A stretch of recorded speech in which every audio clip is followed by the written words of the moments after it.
I went visiting one day to see a family that had attended our church. I was met at the home by a little boy who was about, I'd say 5 or 6 years of age. He told me that his parents were home and then ran inside to tell his mother that that fella from the church is here. Well, once inside, I began a conversation with the mother, and of course it centered around the church. The little boy was real excited about having company, and he kept trying to be a part of the conversation. After we had talked a few minutes, the little boy finally got a question in. "When is that man with a mustache going to be in your church again?"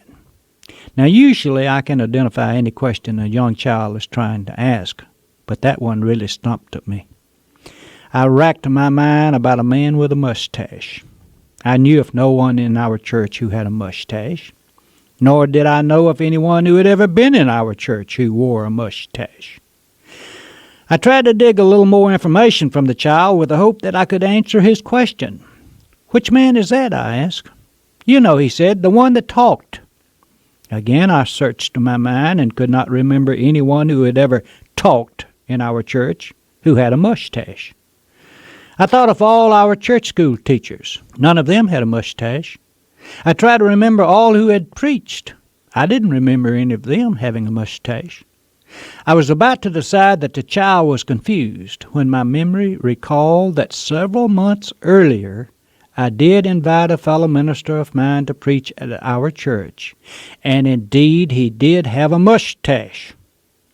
After remembering that a man with a mustache did indeed talk in our church, I knew immediately why it was so difficult for me to identify him as the person the little boy spoke of. You see, the person the child asked about was black. I invited him to preach for me. He was a good friend of mine. But I remembered my friend as a black man, and the child remembered him simply as a man with a mustache. Now, had I been asked, "When is the black man going to be in your church again?" I would have immediately known the person of which the child spoke.